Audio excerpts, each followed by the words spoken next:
Hello, this is Hamster, and I am on my Druid right now. As you can see, this is going to be my updated healing setup for raids. Okay, this is going to be the healing Druid, not a tank Druid or anything in between. Okay, as usual, I'm going to go over the gear. The gear is going to be full Zealots Ascended with preferably Monk Runes. Okay, I'm going to do a comparison Scholar versus Monk Runes. Okay, and the reason you want to use Monk Runes is if you are the solo healer, alright, you have the best of both worlds. You have the high healing outgoing output, high healing output, sorry, and also you're doing decent damage due to you being a hybrid healer. If you can't afford Zealots, that's fine. You can most likely just go with probably Berserker, alright, or some Magi's mix. Alright, a little bit of Magi's, a little bit of Zerker, or whatnot. But preferred, you get a Ascended Zealot set, really cheap. Okay, just get whatever Ascended armor you want. Go buy a Zealot inscription and thing from the TP, and then go from there. Weapons are going to be Sword Warhorn. Okay, on Sword you want Superior Sigil of Force, because you want to do some damage. And the Warhorn is going to be Superior Sigil of Accuracy. Okay, you want to get that as close to 100% crit chance as possible, preferably around 94-95%. Okay, the more crits you do out there, the better. Alright, to increase your outgoing damage. And some of you might say, hey, but Druid's not supposed to do damage. Well, I call bullshit. Okay, I did, with this setup, okay, damage earlier is around 11 to 12k. That's comparable to a PS Warrior on this same scenario with the same boss here. Okay, and that's just auto attacking. Auto with slash. I don't even use Hunter's Call. Okay, so you're doing comparable damage, or decent damage, again, comparable to a PS Warrior. Even more if the Warrior doesn't know how to do rotations, etc., etc. Alright, as long as you stick to the boss. Now, the next weapon is going to be the Staff. A handy dandy staff for healing. As you can see here, it's Zealot stats. It's not Berserker stats like the Sword and Warhorn, because that's not your damage. You want some healing power on your staff. So I went with Zerker. Okay. And change it. Again, sigils are going to be the same on staff as typical healing druids. So Spear Sigil of Water, you're healing at nearby allies. And you're also using Spear Sigil of Transference. Yes, it might be a little pricey, but it's worth it, because your healing depends on outgoing healing effectiveness increase from your traits and your weapons and gear and food. Okay, it's not about healing power for the most part. That's why, again, we want to go with the Monk Runes, an increase in healing an outgoing healing. Also, a little bit of healing power in there. All right. As you can see here, infusions are +5, +9s, because I do like to do fractals. I took this stuff from my thief, I think, one of the classes that had it. Staff could be anything, +5, +5s, whatever you want. I usually would go for power, okay? A little bit more damage, help the team out a bit also. Now, trinkets are going to be full Zerker Ascended if you can, alright? As you can see, plus infusions. Alright, try to cap that power. Alright, it's a 90 extra power if you do the full set here. So, as you can see with buffs, not full buffs, because I'm going to go over that in a little bit too. Okay, I've got Swiftness, Regeneration, Quickness, Protection, Might, and Fury. Those 6 buffs are, I think, the most easily maintained for the team. Reason being is that, again, why are we using Warhorn? Okay, for the Call of the Wild. As you can see, if you do get the Revenant buff, that's fine and all, but without it, it's around 18 seconds. But you're giving Fury, Might, Swiftness, and Regeneration to the team. Regeneration is not there normally, it's on a trait. Again, I'll go over that in a little bit. Okay, so you can easily maintain all these buffs, or boons, to the team. You can also, it's also a nice little blast finisher for a fire field, or whatnot. And also the pets. For the pets, I go with, the little Fernhound thing, this guy over here, okay, and then the Tiger. Reason being is that the Fernhound gives regen and healing, okay, 1000 healing, that's nice. It will scale with your outgoing healing, okay. Also, the regeneration is also very nice. You can maintain perma regen to the team, that and your Warhorn, while doing damage. And that will recharge your Celestial Avatar pretty quickly. Alright? This build is going to be kind of AFK heals for the most part, recharging your CA without much effort. As some druids like to run Glyph of Rejuvenation and whatnot, I like to run Water Spirit here. Okay, it's a lot of healing over time. It will severely out-heal the Glyph of Rejuvenation. Granted that your team is not a bunch of, noobs, and they know how to kite a little bit and do damage without getting hit or taking much damage. But in that case, you go to Staff if they do, and you just burst heal them. Okay. And Tiger here is 15 seconds of Fury. Typically it's 10, but you do have traits there. Okay, I'll explain a little bit. Alright. And this also gives a nice little bleeding, which is significant DPS output to you. Now let's go over traits. Now, traits are Skirmishing, Nature Magic, and Druid. Some of you might wonder, why Nature Magic? You can go into Marksmanship and get so much more damage. Yes, you can, but that's not the point here. This is, again, a really easy way to charge Celestial Avatar and push healing out like crazy for the team. Now here, Skirmishing, the first trait we want to take is Sharpen Edges. Reason being is because of that bleeding. 66% chance on crit to do 3 seconds of bleeding. Doesn't seem like a lot, but over time, it's going to be a lot of bleeding. You can go Primal Reflexes to maintain Vigor on yourself. Again, it's not here. It's an extra percentage of damage if you want to. Or maybe this. Either or, but we're not using traps. Here we have Fury on ourselves, okay, when swapping weapons in combat. Now weapon swap constitutes also going to Celestial Avatar mode and getting out. That's also a weapon swap. Okay? So you're gonna have permanent Fury basically for the most part with Call of the Wild and Furious Grip. After that, Spotter, right? No other trait here except Spotter. Okay. Here, Hunter's Tactics, increase crit strike while attacking from behind or the side. This will take us to 100% crit chance. So the food I'm using right now, currently it's Nourishment Precision. You can change that to Tins of Fruitcake. Okay, that'll up your power a little bit by 100. Okay, see we're at 91% crit chance, but that shouldn't matter because we have Hunter's Tactics. Okay, so that'll take us to 100. Then Quick Draw, super awesome skill. Okay, you want to use it only either for the Warhorn to buff out your team, or when you go into Celestial Avatar. The only thing you should be using it on, okay, Quick Draw, is Celestial Avatar number 4, Rejuvenating Tides. That'll charge your team up really quickly. Alright. With Grace of the Land and heals for the most part. Come here, pet. Next thing is going to be Bountiful Hunter. Now you might think, hey, I have a lot of healing power. I want to use Instinctive Reaction, okay? Gain quickness, and then you gain power based on healing. That's nice and all, but that's not a lot of power. It's only about 50-ish, something like that.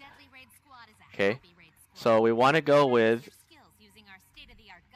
the Bountiful Hunter. Reason being, damage per boon 1%. So you have 6% damage here, easily maintained. Alright, through your spirits and other people. Okay, you can add more boons and stuff too. Alright, that's a lot of damage over time, which I'll demonstrate in a little bit. Next, Fortifying Bond, whatever you get, your pet gets. So pretty nice. Your pet's got Perma Fury, maybe Quickness and all that.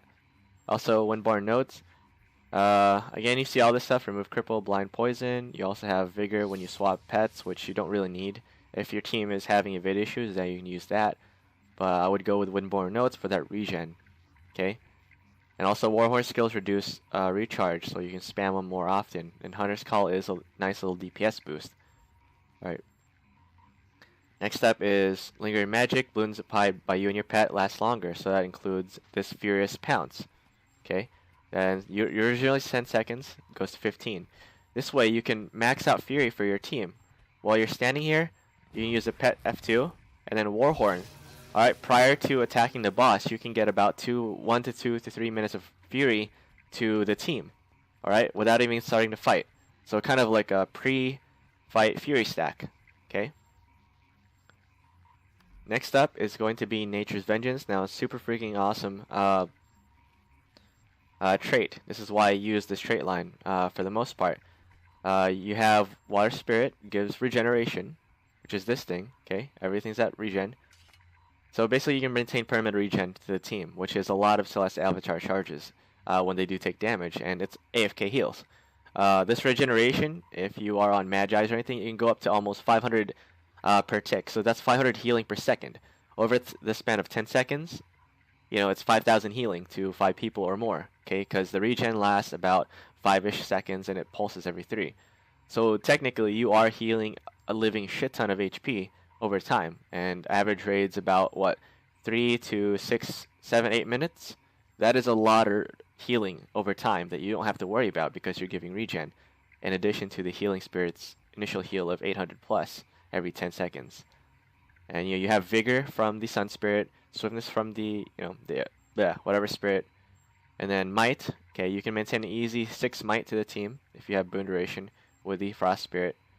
All right, and you have protection with the stone spirit, which I like to take because that protection goes a long way. You could save your allies, save the team, because no one else usually is pumping protection to the team, and it'll help your tank because they're taking 33% less damage over time, overall, etc. So it's a very, very nice thing to have. All right, and it's also an increased radius, so it hits about 1,000 range, so quite far away. All right, with these spirits. Next is obviously Druid. We're gonna go with Primal Echoes, Staff recharges, and you also daze. Okay, and we're gonna go with Live Vicariously, heal people, heal yourself. Okay. This also, I think it applies to when you get regen too. Okay. And then we have Seed of Life. When we use a glyph, usually it's Glyph of Empowerment. We're gonna take that with us. If you're not planning on taking Glyph of Empowerment, you can go with Natural Stride, run a little faster, but that's usually for tanking. Okay. Then we have Natural Mender. Now increases outgoing healing whenever you heal ally. The good thing about this is the regen that you give out heals allies, so you're always at 10 stacks with this. And so as long as someone takes damage, or as long as someone's getting healed by regeneration, you're gonna have maximum stacks. So you're gonna always have 20% outgoing healing. All right, because you're healing people with regeneration, and that activates this trait. Next thing is Grace of the Land. Everyone knows, good Druid. Boom, try to max it out. And the good thing about this is if you camp staff, your Celeste Avatar most likely will be fully charged before it even comes off cooldown. It can be even fully charged, with full alacrity before it comes out on cooldown because of the regeneration and your staff heals. Because the generation, it fills it up around this quick, basically. All right, and with staff heals, it'll just burst it to full. Now that we're done with the intro, okay, the spirits I take are usually Water and Frost Spirit are always on my bar. Now, depending on the team, if you have good players, bad players, I would take a Stone Spirit for that protection. As you can see, every 10 seconds they get 5.5 seconds protection, but also Pulse's Boon, okay, protection, about 1.5 seconds-ish. Okay, so you can, actually no, it's application interval 3 seconds. Alright, so every 3 seconds they're getting 1.5 seconds of protection along with the 5 that they're getting from the Stone Spirit. Okay. Then we have our Sun Spirit. If you're running one Druid and you have a lot of Condies, I would take Sun. If not, I would go ahead and take Glyph of Empowerment, right, for the team. Now the elite varies depending on what you're doing. Usually I would take the Spirit of Nature. Okay, it heals the team over time. It's 33% uptime, but it also pulses stability, which is good for some of the bosses, some content, etc. And the healing is pretty nice. It says 300 healing here, but it's usually around 500, 600, 700 healing ticks per second. That also goes with your regen. Okay, so your team's getting quite a bit, almost 1,000 plus a second with these two. All right, and that's healing that you don't really do anything for. That's AFK heals. So that's not including your staff heals and your pet heals or your Celeste Avatar heals in general. Okay, that's a shit ton of healing going downrange. And you also have the thing, you're doing damage while healing too. So while you're on Sword Warhorn, you're healing the team tremendously. Okay, without having to be on staff. So here we're going to summon a Golem. And we're going to add conditions. Reason I only put these boons on is to simulate a raid scenario, fight scenario, in which you can maintain all of these boons by yourself. Okay? Except for, well, the 25 might and quickness. Okay? So here we go. We're going to auto attack this golem, okay, with sword Warhorn, then we're going to reset it and do a staff again on this setup with the current Scholar runes on. Alright, so here we go. As you can see, damage isn't too bad.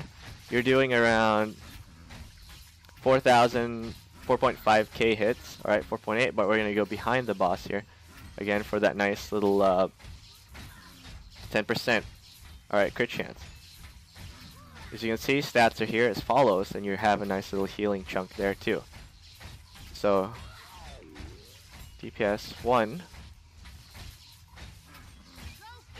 And here I'm not even going to use Warhorn, Hunter's Call, just going to do auto attacks alone, okay?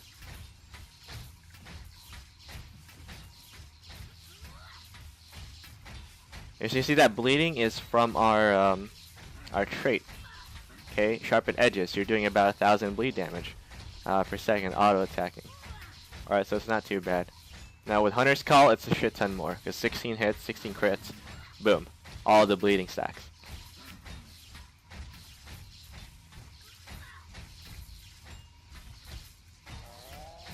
So we're doing about 12k DPS here, okay, with the Sword Warhorn alone. Now let's reset this golem. Again, we're going to do a 4 million health pool. It doesn't matter, to be honest, because you're not doing spike damage on the Druid, so you can do a DPS test with a 1 million HP golem. Alright.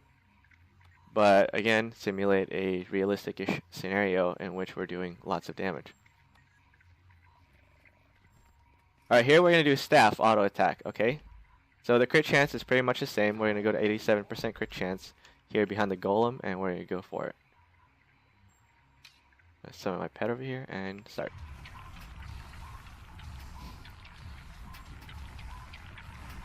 And the major difference between the staff and the thing is the staff's not Zerker, and it also doesn't have the force and the accuracy signals on it. DPS 2.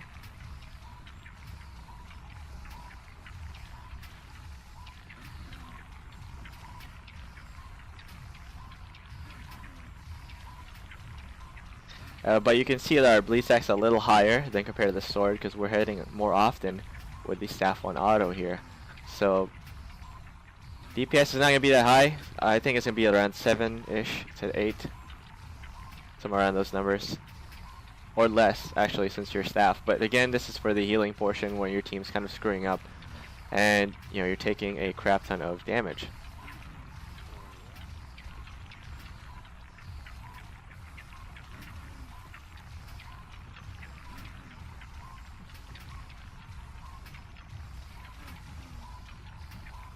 As you can see, we're almost done. We're almost to the 800k mark, which is I think, a fifth of his HP.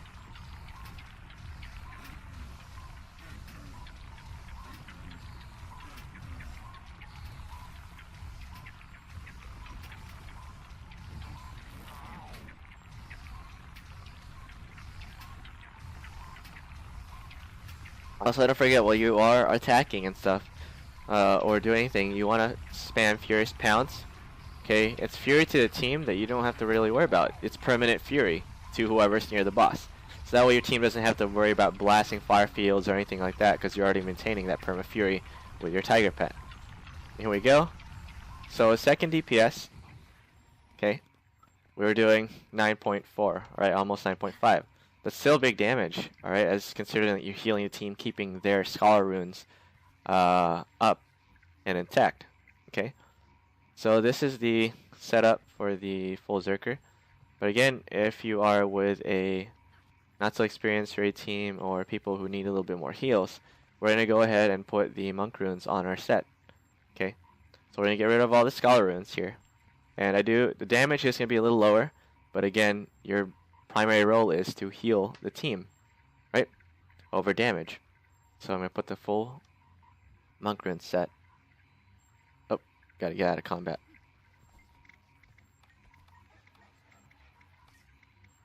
And here I'm going to do it on a 1000 HP golem. Again, we don't have any kind of spike skills anyway, so our damage is going to be consistent, whether it be 1 million, 4 million, 10 million HP. Okay, so we go monk runes. 1,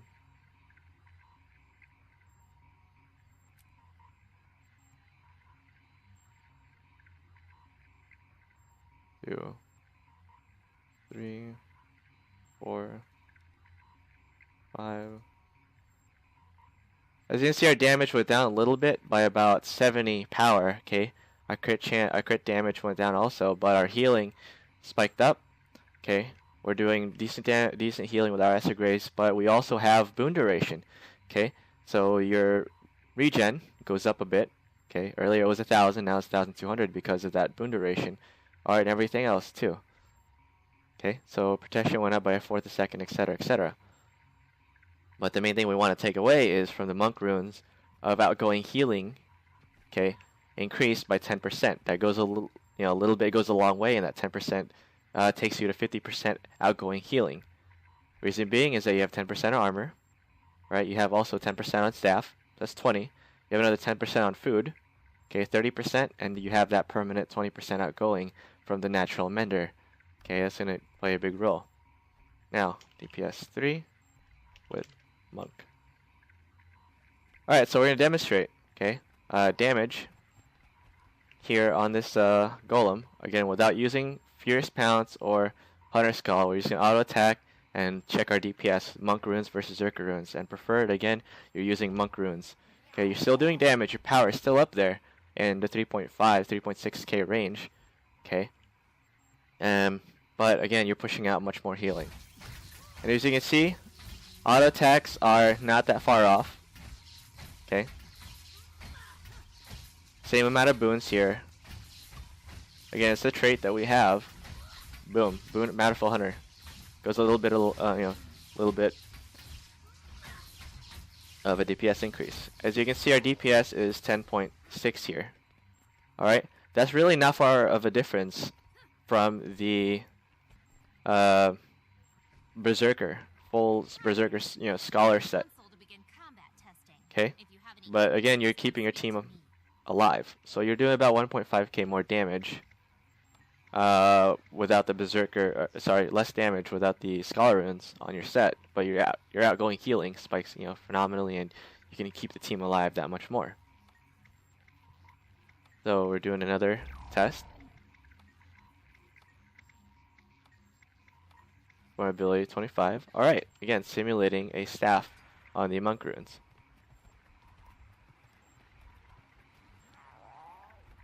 And here we go. I'm going to start off with a Furious Pounce.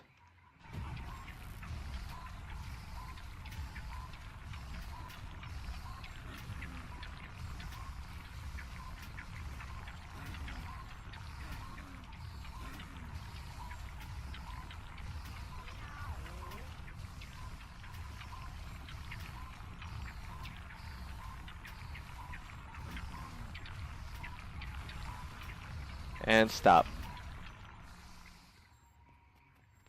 So again, damage difference. To be honest, I don't really care what the preferences. You can go for Scholar runes if you wanted to, or you can do monk runes or some other runes. But again, your role as the healer. So with this setup, you can do damage and heal the team. So I would go, if you're solo healing, I would still go with the monk runes. If you are double druiding or anything like that, I would go with Zerker runes. Okay, a lot of teams run double druids, or some teams run solo druids, either or. Again, case by case basis, and also preference wise. So this is our damage on a 4 million HP golem.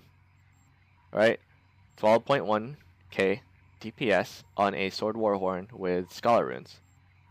Okay, and then 9.5 with staff. Now we switch to monk runes, 10.6, and then 8.1. So not too much of a substantial DPS loss, to be honest, while you're still maintaining a really good solid heal for your team. Alright, now some of you might argue, hey, you need a certain pet for CCs and whatnot. Okay, that's where, again, this comes into play. You can go with the Lightning Drake for a nice CC. Alright, or anything else, any pet of your choice. But I do suggest keeping the Tiger in your team. Alright, that's less pressure off the Ellies or anything like that, and rotation wise, or whatever you want, or whoever is doing their thing. Okay, less pressure off them to maintain that fury, because boom, as you can see, we're putting out at least 30-40 seconds of fury already to the team. And some teams, they like to wait around, stand before the boss, and talk or get stuff ready while they're doing that. You can see my pets here. Let me get rid of the boons real quick. I'm going to simulate what you would do. Okay. In a just AFK scenario when we're still waiting on someone to arrive or something like that. So I'm going to push, F2 on the tiger pet, and then Call of the Wild out of combat. No. We go over here. Boom. So we have Fury switching pets, regen. Okay. So we're putting regen and Fury on the team at this point. Again, I have a lack right now, so disregard that. But without it, you're putting out decent 18-ish seconds, because your only goal here is to max out that Fury, to cap it out for the team. Alright, 50 seconds, okay, for yourself and the team. What you also want to do is stand next to the Chronomancer. Alright, and if you're Fury stacking, of course, Chronos at least take precedence over anything else, okay, because they're the most damage. Also, Daredevils, okay, maybe DH Hammer Guards and whatnot. But you're trying to stack that Fury on a team. It's now a minute and 30 seconds, and it hasn't been that long. So basically, here we're waiting on people to arrive, people to get their stuff set up, etc. Get ready, mentally psych themselves out, and as you can see, we're already at a minute plus of Fury. Now, when the fight starts, once that Chrono starts copying those boons to the team, all right, or they at least start spiking, they already have that 20% increase of crit chance. All right, so they're already hitting big damage, and not little white numbers. They're hitting big red numbers on the boss or the mobs. Okay, that's one thing good about the Druid Tiger pet combo and the Warhorn, because you are spamming and you're doing that Fury spam. Again, you can have Ellie's blast, fire fields and whatnot, but again, either or, this works just as fine, if not better, because you can just stand here, spam 2 buttons. Don't have to do any rotations, etc. And not really waste time, because these are the skills you're going to use anyway during the raid. As you can see, we're at 3 minutes of Fury. So if the Chrono has 3 minutes of Fury starting, that takes care of your Fury needs for the first half of the fight, basically. Okay, as soon as they copy it to the team. And again, as a Druid healer, you can buff your whole team to at least 2 minutes plus of Fury, all 10 players. Okay. And you just have that much more DPS starting out. So this is the my updated Druid setup for raids and whatnot. Again, I'll cover Druid tanking in another video. As you can see, I have a Celestial set, and I have a Magi's Ascended, not Magi's, a Minstrel Ascended set. Okay. For tanking, depends on which one, etc. And then Trinkets are Celestial. But this setup here is the DPS Druid healer setup. You're hitting a lot of heals, okay, with all your stuff. So the 3 bursts on that's about 5,000 plus healing, almost 6,000-ish, while you're doing significant damage. Okay, and the more boons you have on you, again, preferred you have a lot of boons. That's why the Warhorn's there for to maintain them. But you do Bountiful Hunter. It's a lot of decent outgoing damage. Okay. And that's about it. Hope you enjoyed the video. Again, this is kind of a high-end setup, because again, Zealots is, well, either or. It's easy for some, not as bad if you switch the stats in the Mystic Forge. Again, run monks. Boon duration goes a long way, okay? Because again, you're maintaining that Fury on the team, and you're also pushing out protection and whatnot. Again, if you don't want to run it, I would just take protection out for Glyph of Empowerment, but it severely increases the survivability of your team. The protection, okay, prevents a lot of 1-shots or 2-shots, whatever, etc. I take it on my bar sometimes, more often than not. Depends, because most of the teams are running only run, I think, 2 Connie Necros, something like that. So the Sun Spirit wouldn't be too big of an issue, not having that. And then Empowerment Glyph. So these 2 are stable. Again, you're running off the Nature's Vengeance. All right, for that really nice beefy regen. Okay, generation. And then boom, you have might. Help a little bit with the might output. Okay, so every 3 seconds, 3 might. Might not seem like a lot, but that's 3 might that your team has over into 0 or over like 15, whatever. You know, you're adding to it anyway. Outgoing damage of the team with your Frost Spirit. And we have our nice little Nature Spirit. Really nice ability. Okay, basically permastab, because it's every second. Actually, no. Sorry, 66% stability uptime if you do have your boon duration on. So on a fight like Gorseval or anything with with knockdowns or knockbacks, etc., it'd be a nice little spirit to have because 33% uptime, and then you have your your stability out there that you don't have to worry about. Okay. Alright, hope you enjoyed the vid. See you around in raids, fractals, and other content.